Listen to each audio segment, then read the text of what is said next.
morning, and welcome back to another episode of the Red Chip Poker Podcast. My name is James Sweeney, aka Split Suit, and of course, as always, I'm joined by Chris Warren, and today we're going to be talking about 100 no limit online and beating this level. This is a very serious level. This is kind of one of the first real levels where you can make a pretty legitimate income, kind of actually no matter where you live in the world. 100 NL can definitely be totally decent if you're grinding out good volume. But a lot of people are a little bit scared about 100 no limit. Don't really want to shot take there, kind of keep themselves down at 50 NL or lower. So let's talk about it. So Chris, what's your experience been with 100 NL?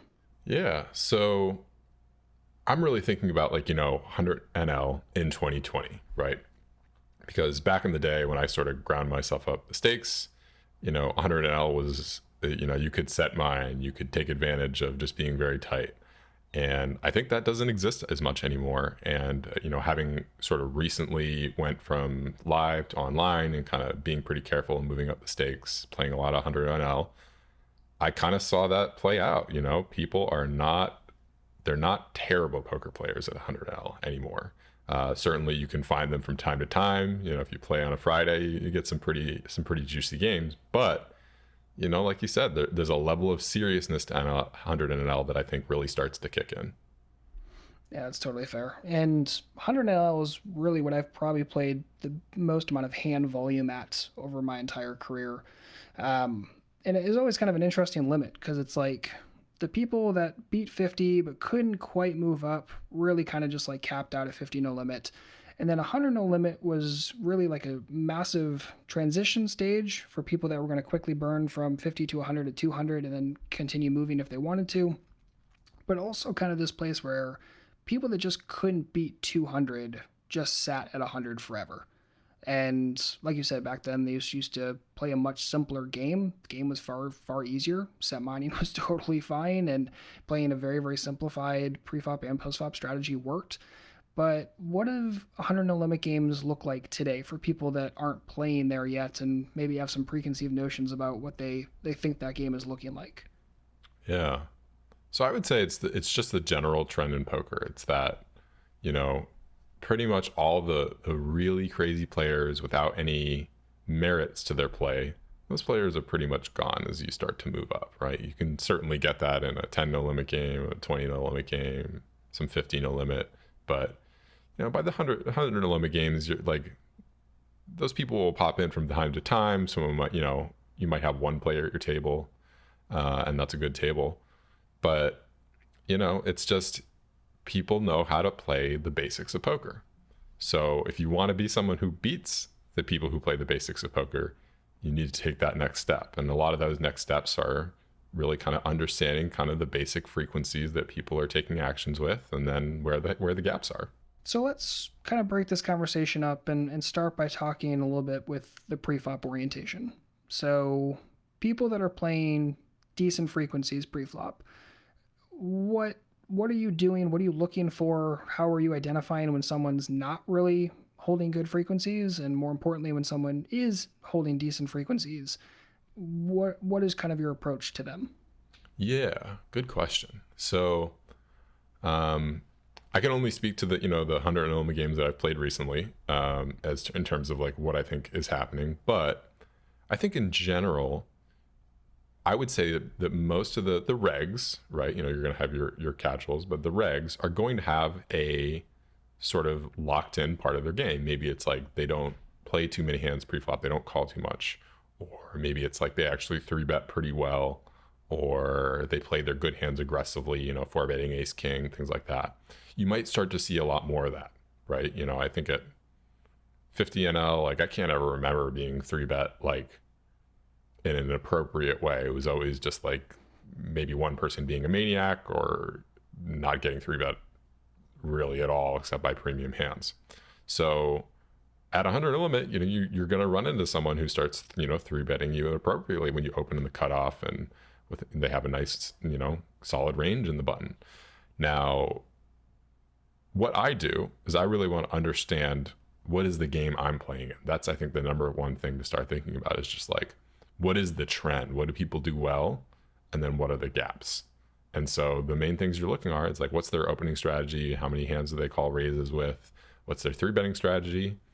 And, what's their, so four betting strategy / response to getting four bet. And those are the main spots that are just going to come up again and again and again. And if you figure out how your game is playing, you can get a huge advantage, very comparable to what you could get back in the day now.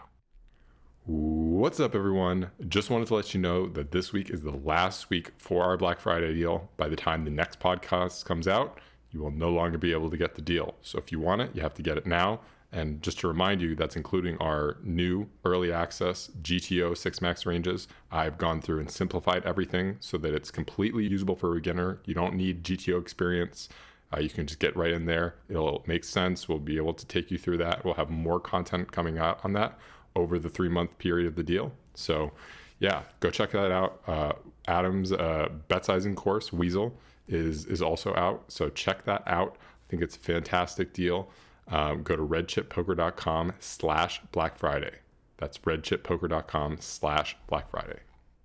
And one of the things I always think is really important, even though it's kind of basic, but it's worth saying out loud anyway, is the higher you go, as you're playing with more and more regs and decent players, less casual players, is you're going to see less limping and less like crazy multi-way pots and all that stuff, which actually kind of simplifies things, right? It's kind of weird when you go play like a 1-2 live and there's just like crazy amounts of limping and people are super inelastic and limp call everything and cold call 3-bets when they really have no business doing so.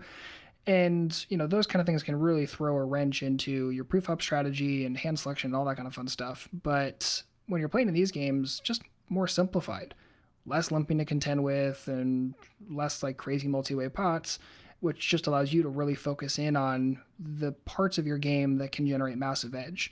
And I think 3-betting, 4-betting, 5-betting, probably more 3-betting and 4-betting specifically, is probably really going to be where that edge falls. Is that correct? Yeah, I would say so. The most predictable things I would say I see is the predictable player, someone who's just folding too much to raises and you can come in with small raises.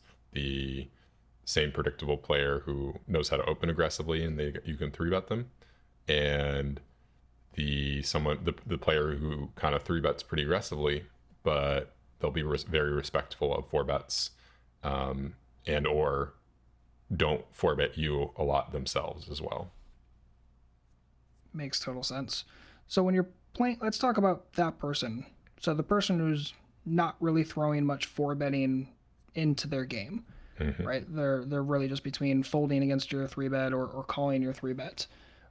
Are you making any real strategic changes to your ranges in position or out of position in that kind of scenario against that person, assuming that everyone else is kind of going to get out of the way?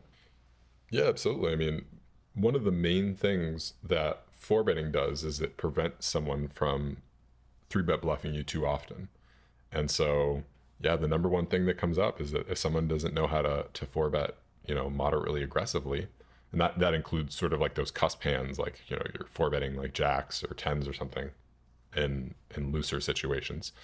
It really just means I can 3-bet you pretty openly, because the main consideration I have if I'm going to be 3-betting wide in an exploitative way would be, well, if I get 4-bet, I have to fold, right? Immediately, right? Because it's just, if I'm adding hands, it's a hand that I can't call with. I guess I could theoretically 5-bet bluff with some of them, but if we're not expecting people to 4-bet bluff very frequently, we shouldn't be 5-betting bluffing often, let's say. And yeah, so it's just like, yeah, if I'm in position, say on the button, and I know you have a wide open range and you don't really have a 4-bet range, I mean, any hand I want to play, I can just sort of shut the blinds out of the pot, 3-bet you, and probably worst case scenario, I'm going to get to realize the equity of my hand in position. So that kind of tendency is very punishable. And, where exactly the line is, how far you go with 3-betting is always a debate, but I really just don't have any fear about playing that type of player, because I can just play my basic standard post-flop game after that point, knowing that I got to realize the value of my hand in my position if you're not going to come after me aggressively enough. So that seems definitely like one of the easier things that people should be looking for, like purely default thing. If someone's Mm-hmm. not four betting enough, is really looking for situations where you can ramp up that three betting. What about four betting though? So when you're in the situation where you're the one that opens, you face the three bets, and we're looking into four betting more because these just seem like blue sky kind of situations where a lot of edge can be manufactured, especially if we're assuming that people are are opening decently. They're not really limping very much. So these three bets and four bets really seem to be spots where decent edges can really be generated pre-flop, and even better with no rake, assuming you're taking these pots down, which I always enjoy. Mm-hmm. What should we be looking for in that situation? People are three betting us. We're looking into four betting more. Anything you can give, any tips for looking at this situation a little bit more clearer to again start generating these extra preflop edges? Yeah, it's a great question. And I think this really brings out the debate of kind of like GTO versus exploitative. Because when I start getting three bet, and actually the three bet is the same dynamic as the four bet, you know, when I'm open raising, if people aren't three betting me, you know, my ability to get punished is pretty minimal. So, you know, I can open raise more aggressively and play more pots and, you know, do things like that. But when people start three betting your opens, the three bet is the main thing that prevents you from opening a wide range because all those weak hands that you would be at the bottom of your range that aren't worth calls, that aren't really worth playing, need to get folded. And so if you have too many folds, you're just being exploited. So basically, when I get into a game, and this is true in 100 No Limit, when they start three betting you in a moderately appropriate way, my basic plan is to just go to my GTO balanced opening ranges, number one, and that just protects me by getting me with the right frequency into the pot in a way that's going to be protected. And then I just go look at my sort of GTO four bet response. And if anyone has done this, what will happen is that you will see how much more aggressive this four bet range you will be recommended is than anything you see anyone do in these games. And so, just as a baseline, because it's so much more aggressive, even though maybe there is an exploitative way to four bet more, I would probably recommend people just start using the GTO open raise and four bet dynamic. So it's very compartmentalized range. You don't. It still allows you to do things like three bet, you know, exploitatively if you want, but getting into that, just okay, I'm going to open GTO and I'm going to four bet and call GTO and fold. Um, you're now completely protected. And if they're three betting you too wide, you're now an instant profit with your extra aggressive four betting strategy. So real simple, not super sexy, but it's very effective. And I think most people will be surprised with how many hands get four bet in those type of situations. That's pretty clean. That's pretty clean. Just out of pure curiosity, and obviously you're not going to know an exact number, but if you could like ballpark it, or how many people in a hundred no limit do you think are close to these GTO ranges? Obviously, no one's a computer, Mm-hmm. but how many people do you think are using fairly static preflop ranges that are close-ish to the GTO realm? Yeah, that's a very good way to think about it. I would say, in the 100 no limit time that I put in recently, the number is close enough to zero to be zero. Maybe on occasions I've been like, that's interesting. You know, that seems reasonably appropriate the way they did that. But for the most part, zero. So for you then, I mean, and this is kind of like been our conversation almost for the past few episodes, is if they're nowhere close to GTO, yes, we can utilize GTO ranges and just kind of enjoy the simplicity and correctness and frequency that's baked into that. Or we can start trying to go into exploitative land and finding areas where we can start exploiting and generating extra edges that way. Where do you start at a table? Like you open a table, you're there for a while. I'm assuming you're starting with your kind of base GTO ranges and then kind of seeing where you can add or delete, or how do you kind of start? Yeah, also a great question. I, I would say it very much depends on how you're getting into this game. So if this is just a fresh game, I'm starting 100 limit for the first time, the players are mostly new to me, yeah, GTO. why do anything else, right? It's just, you're going to be protected. You won't have the data or the information to do anything else, in my opinion. You may be able to take advantage of some very, large tendencies at, small stakes, like, people not four betting is a dynamic that exists even at high stakes. So, or sorry, not four bet bluffing. Mm-hmm. And so, yeah, I mean, that's just an easy one that you can maybe shape a little bit of your game around. But for the most part, just GTO. That said, I think when you're looking at poker in 2020, one of the biggest things that is available to you, and this is because, remember, all the people who are left are the people who have figured out some basic strategies that allow them to protect themselves enough to still be playing poker after all these years. And because of that, it makes them pretty predictable. And games can kind of trend in the same direction. So the regs may have sort of similar looking strategies and similar looking tendencies in certain spots because, whether it makes them feel comfortable or whatever, some of these dynamics are very stable. And, it's kind of what we call with like population analysis, population reads. In the long run, I think if you want the highest win rates, you very much have to understand what the population of players that you play with do. And at small enough, player pools, just learn exactly what each player does and thinks and how they approach it. And there's always going to be an element of randomness. So you want to be based in the frequencies in GTO.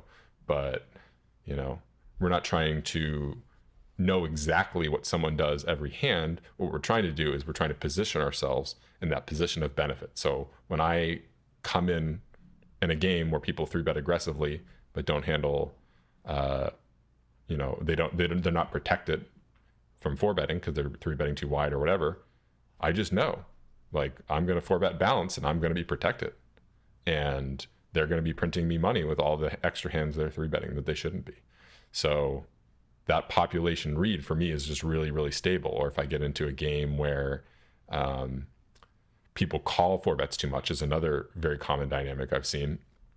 I just want to have a nice small four bets, or I want to have maybe the largest four bet size I can get away with, that's going to encourage that tendency to call too wide with their three bet range and put them in very terrible spots post flop with their extra wide four bet call range. And there's it seems amorphous, but as you go through it and you really play a lot in that population, it's like, you pick up queens and they're going to call a wide range, and you four bet smaller and you get the call, and then they're just like stacking off with any pair on the flop because they kind of have to with the wide range. And those things get pretty predictable over time, in my experience. And I think that's probably the toughest thing for players to, especially players that are like beginner, intermediate, been around for a little bit maybe, but I think it's just so easy to get sucked into the Queen's example. I think is perfect, right? You four bet it, it's right, it's good, and ace high flop, and you burn it against ace five suited or whatever nonsense. And how do you try to stay objective in that scenario when your emotions are spiked? You lost a buy-in, you're not super thrilled with it. Then you start questioning whether the four bet was even right with queens, and then you're just in panic land. You don't know what the hell you're supposed to be doing. Are you supposed to be using this chart or that chart or what the heck? And I think that's part of the beauty of kind of the GTO charts and just being able to utilize those, is you always have home base to go back to. So if you do start getting emotional or upset or whatever, and you still think you have an edge, just go back to your charts. Simple, right? Rather than getting yourself into emotional beat yourself up land or whatever, which I think can get really, really bad. Yeah, I think you nailed it. That is the scariest part about four bet pots, is that, like, the answer in a four bet pot often just becomes, all right, guess I'm stacking off, right? Because that's the necessity. And that is very uncomfortable when you're, especially just moving up to 100 no limit, where you're like, oh, like, when I get it in at 50 no limit, like, usually they're crushed, or it was like a really good bluff and they just happen to, be nutted or whatever. And, when you're then like, like, I called his four bet with tens or something, or sorry, probably more, maybe you four bet your jacks appropriately in an appropriate position, and then you're like, And then he shoved on me in the flop, and it's like, yeah, you just got to call, with your pair or whatever. And then you get shown aces, you're like gonna feel bad the first time that happens to you, and it just is what it is. And it's tricky, I think that is what keeps poker, part of what keeps poker being the great game that is that almost everyone struggles to manage with that dynamic. And yeah, so it's just, the first thing I would say is, because we think 100 no limit is really where the game starts to get serious, I wouldn't play 100 no limit unless you're getting moderately serious. So I think that'll help. And then, like you said, just having your ranges planned out ahead of time really takes a lot of the emotion out of it, where it's like, yeah, you know what? I planned to 4-bet jacks there, and I know it's on the cusp hand, and I know I'm going to get stacked in these situations when I do that. So yeah, that's the situation. Kiss your $100 goodbye, try and move on. It's so funny. I literally have to have that exact same conversation with myself in the middle of the hand. Obviously, when I'm playing online and I can talk to myself in the middle of a hand, it's not uncommon. Try and limit the self-talk at the table live. Yeah, live. I really try to. I gotta really muffle it up with the beard. But like online, like literally, I'm just having that conversation with myself in the middle of the hand. I'm like, you're gonna have to stack this off, James. Just is what it is. If you lose a buy-in, who cares? That's just part of the reason why we always talk about like bankroll management and stuff is you have a bankroll for this exact reason. And just because you lose a buy-in doesn't necessarily mean you made a mistake. Just like because you win a buy-in doesn't necessarily mean you play the hand perfectly. So just don't panic about it. And you're right, it's going to feel uncomfortable, especially if you're still in like shot taking mode at 100 and you're like, oh, this is 2 times a buy-in size that I'm used to. And this feels really uncomfortable. Like, you can always move down and rebuild if need be, but by the same token, you're just at some point going to have to get used to it. One of the weird tricks I used to do, which I guess I wouldn't really suggest to most people, but whatever. I used to, if I was going to say shot take from 100 and shot take to 200, I would actually go play a session of 400 first. That way, I'm like, when I go play my session of 200 later, I'm like, oh, this isn't so bad. Remember, I was just playing for 400 before this. This is way easier. Just like little stupid mental games you have to play with yourself nonstop with this game. Yep. Yep. Yeah. I have another point I think that really helps. That's basically just there's a lot of cusp hands in poker, So when you get that feeling in your stomach where you're like, oh shit, does he have it? Right?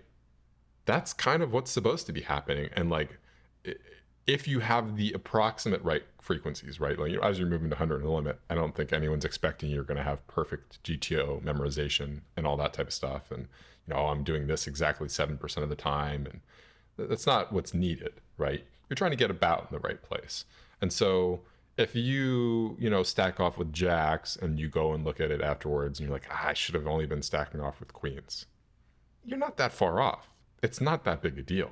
It's about the frequency. Right? So even though it feels terrible to lose, $100 on that exact mistake, that's a situation that doesn't occur a lot. And your opponents are making those mistakes as well, most likely, or probably much worse mistakes if you're concerned about frequencies. And, cusp hands are cusp hands.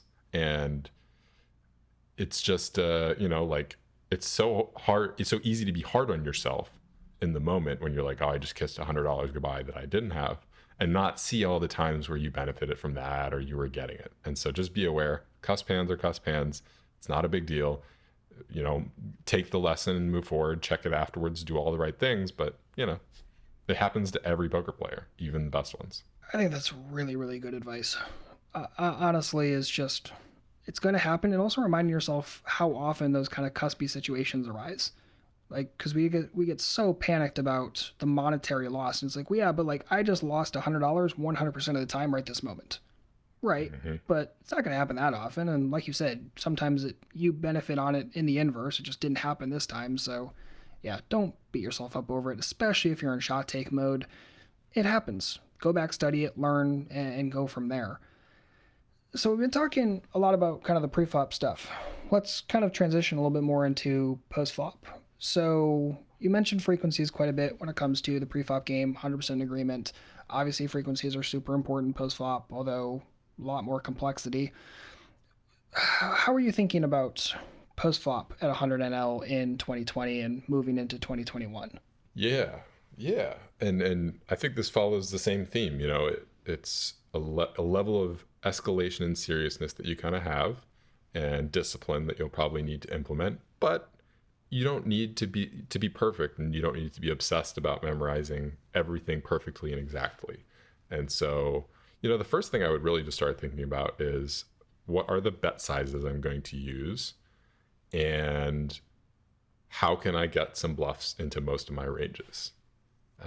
And those are kind of like the two things that I think most 100 level players don't do. And so when we're talking about bet sizing, there's some pretty simple stuff you can do, like the 30% bet on the flop uh, with a lot of your range, or sometimes 100% of your range can be a simplification in position, that is. Very, very basic, powerful thing. The out of position C bets are a little bit more complex. I think they tend to be more around 50% and go a bit larger. Um, but those are just two really good numbers you can start with on the flop. On the turn and river, 2/3, 2/3. That's just the basic starting point. You want to do that basically with your entire range, unless you're going to take a highly exploitative line that you feel like you can kind of get away with in the moment. Which is, you can always consider that. But just knowing you have that nice gravity point of like, okay, like I'm going to bet 30% on the flop, 66% on the turn, 66% on the river. And you're going to do that with your entire range. That sets you up to now play kind of appropriately. And then moving on to the next point is just you need to have some bluffs. So, what does that mean? What does that look like? Well, the first thing I would recommend to any learning poker player is just figure out what the good bluffs are. Um, and the way to do that, I think, is just to start learning about blockers and the best hand, and start. You can plug the hands you play very quickly into a solver, and the solver will tell you like, hey, these hands are getting bluffed on the turn, and it's not a matter of perfection. So like let's imagine a situation on an ace king 7-2 turn, and you 3-bet the cutoff. They called you. You c-bet on the flop for 30%. They called you, right? Ace king 7-2 rainbow. What are the best hands in this situation, right? Well, the first one, obvious, probably ace king. Certainly there's going to be 100 players who will call you with ace king there. Should they be 4-betting it most of the time? Yes, but we're just aware. Hey, ace king, best hand here. Trapping aces, trapping kings. Again, should be 4-betting those most of the time, but will players do it? It could be in the range. You may discount it up or down, but you're just aware that those are the best hands.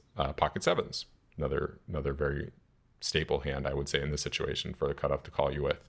So okay, you kind of know. All right, these are the hands that people have. So what would be our best bluffs in that situation? So when we're looking at bluffs, we're looking at two things, right? We're looking for, number one, ability to improve, and number two, blocker value.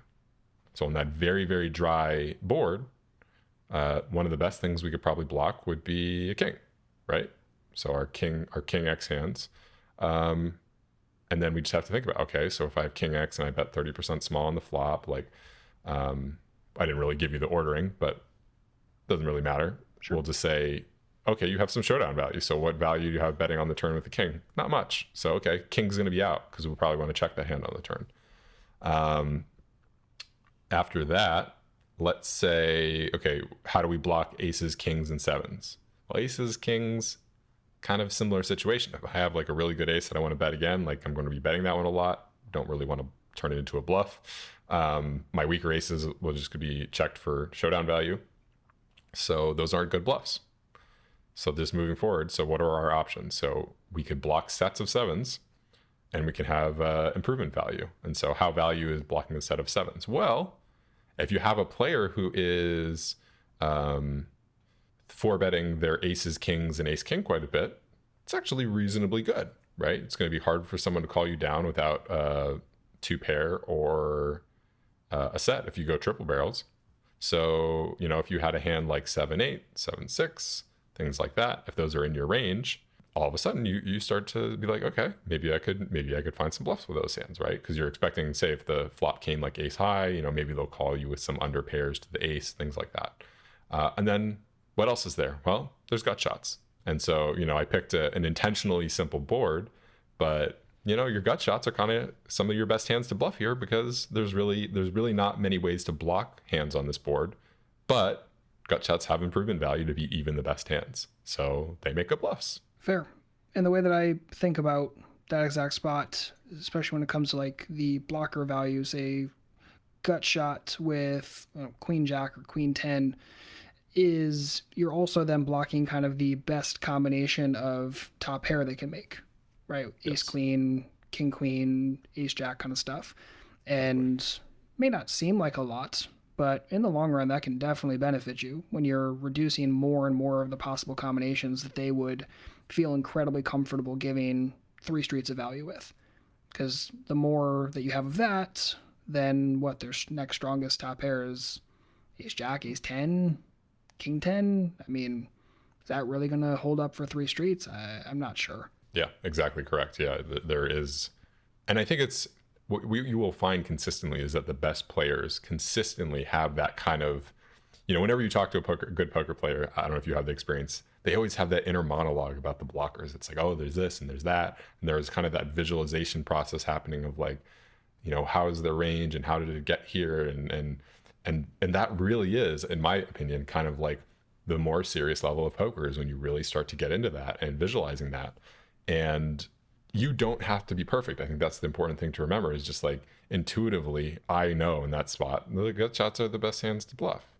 And you can get there pretty easily. You can put that type of thing into a solver, and then very quickly that type of information will start popping out at you. Now it does get a little bit more complex when we're dealing with flush draws and things like that, but our goal at 100 no limit again isn't to have, it would be nice to have perfect frequencies, but just understanding that this is a very complex game when we're talking about post-flop scenarios and how we get everywhere and balancing everything out. If you're just able to make sure that in the most common situations, right, a 3-bet pot should be very common if you're playing correctly. A c-bet on the flop, again, should be very high frequency and common if you're playing correctly. And then getting to that turn where someone, has called you so far, that's reasonably common. And then being able to look at that board and kind of figure out where your best bluffs are, that's the game. So It is. And to stack on top of that, I think this could be another kind of area of conflict from people that are playing 50 NL right now or 25 at the moment and thinking about trying to move up to 50 and 100 in the near future is, like you said, 3-bet pots are very common because that's just kind of what's supposed to be happening. But if you're playing 25 and you're playing 50 and there's just not a tremendous amount of 3-betting going on from you, from your opponents, whatever, you might not be super comfortable with 3-bet pots yet. Probably just haven't played enough of them, probably haven't studied enough of them just because you've been studying what's necessary to beat your current limit. So just know that when you start moving up into more aggressive games, I say the same thing when someone's playing like 2-5 and they're thinking about starting to play 5-10 live. You just got to start putting some time and effort into those pots that come up a lot more often because those are going to impact your win rate more heavily. They're going to be less rare, and as such, you have to be even more prepared for them. But it's all off-table work that you can definitely get stronger with. You just have to put in the time and effort. yeah, and it is such a simple thing to run a hand you check through the solver. And for me, it's so interesting. Like, I think people always imagine that, like, oh, like the professional poker player just like really grinded it out and just put, it's like you can just quickly run some hands through the solver that you played from that session, 5, 10 hands. And then over time, if you do that consistently, you just start noticing the patterns and your brain starts figuring it out. You don't even have to, I find I don't have to be too like critical of myself or push myself too hard. It's just like, oh yeah, those are the bluffs in this situation. That makes sense. How did I miss that? Very true. It's so funny how it's changed over the years, right? My say like I don't know 5 years ago or whatever, my exploration after a session would have very much been run the hands through Fobzilla, find out where people's ranges are just like way too weak, and I'm just able to essentially bluff with impunity and okay, notice all these spots where if a range is like X width, then I can just go crazy. And now being able to run things through a solver is interesting because you have solver output, which looks incredibly complex and scary. and can also be tricky to figure out, okay, am I supposed to go to the solver output specifically, or is this just the starting point that I should actually be deviating because my opponent has like massive exploitative stuff in there, or exploitative areas in their strategy that I can capitalize upon. It's so interesting how the solvers have added this new level of analysis, but at the same time, there's still complexity, but there's also extra simplicity. It's making poker infinitely more interesting as far as I'm concerned. Yeah, I very much agree. It was interesting. Someone was talking about like the good old days and like, oh, like at their peak and like, how good of a poker player when they were just playing a ton, where, a lot of good players have stepped back from the high stakes or whatever, and thinking about now. And they're like, I'm way better at poker now, even though I don't play as much, just because of the tools available, right? As someone who's willing to go to the level of like maybe getting GTO plus and maybe putting in a few hands after the session, the advantage you can get over someone who just knows how to play their basic strategy that they kind of, trial and error their way through, the advantage is enormous. I truly believe you can win, 10 BB, 100 at 100 and omelet these days, which is, I think some people think is heresy, but it's from everything I've seen in every, situation that I've played these types of games in, I think that's available even higher. Actually, I was looking at the beginning of the pandemic, we were seeing people generating close to 10 at 500 Zoom, which is kind of on PokerStars, which is kind of considered the toughest game, maybe beyond the super high stakes at the moment. Maybe tougher than a lot of the super high stakes games. So it's just, yeah, the power of this can't be understated. And I understand that it looks very complex when you go and you see all these, oh, do this 10% of the time. We're very much looking for that simplified view, just start to get the basics in there. Oh, Queen Jack looks pretty good. We're bluffing that a lot. And don't worry so much about like, oh, you need to cover everything. And, just at 100 in the limit, your goal should be to, start getting in the right portion, start getting the right frequencies, really start learning the basics and leveraging the tools that are available. Totally fair. And the only other thing I'll add, and it's just kind of repeating what we've already said, is really start doing some exploration in the 3-bet and 4-bet pots, specifically 3-bet pots. Right? If that is a major dynamic in the game and you're playing 3-bet pots way more often than you've played them in previous limits, spend the time there off table. It will pay off the most in the long run. And even just having a better idea on what to do on flops in and out of position in 3-bet pots is going to be, it's just going to give you so much more confidence to pull the trigger to 3-bet in the first place. And it will set you up for making better decisions if it's a 4-bet pot, or if it's a slightly atypical flop texture, or you have the absolute bottom of your range. Like, you're just going to have a better starting point. And because we're not using solvers in real time while we're playing sessions, the more that you can just kind of have this bank in the back of your head of default ideas, kind of ranges that you can fall back upon, it's just going to make your life infinitely easier and infinitely more profitable. Yeah. And then if you're curious about getting that for preflop, one of the things that I actually spent basically the entire last month doing is going through our GTO solver ranges and actually making the most simplified version you could get of them. So any portion where there was a hand where I could kind of push things to be 100% play this or fold, I adapted that range to be that way, but still maintain the correct frequency of your 3-betting, 4-betting, opening, etc. And so if you're interested in those, definitely go check out that early access that we have available in Pro. We have our Black Friday deal still for a few more days. Actually, it's going to be ending pretty soon. So check that out. And it can really simplify that pre-flop portion where it can feel like, oh, like I see these charts with all these frequencies. No, I've done all that work for you. You can just go in and play the hands almost 100% or zero. I think only around 5-betting does it really get to the point where there's like, okay, you kind of have to mix in a few frequencies. But, all that's so super simple. I think anyone could understand it. But if you want it, the very, very beginner ranges that are a little bit more protective and that can be a little bit less, put you in less difficult situations, we also have our core ranges, which are just super beginner friendly for someone who just, really is just getting started playing poker. Those are also available. So super simple ranges. We got you guys covered. Please do check it out. And yeah, that's my little plug. they really are good. We've been talking a lot about this over the months, and actually being able to put them to use myself is really made me appreciate the simplicity, because that's exactly the problem with a lot of the GTO output. Is it's beautiful, it's precise, but like you said, we're not looking for perfection. We're looking for being in the ballpark. Being close enough is going to be far better than having no home base whatsoever. Definitely suggest checking them out. All of that at redchippoker.com. And this is a good place to stop. This was a good conversation. Really appreciate you taking the time to talk about 100NL. And we will be back next week to talk about something exciting as well. So thank you so much, Chris. Talk soon. And everyone, good luck out there and happy grinding.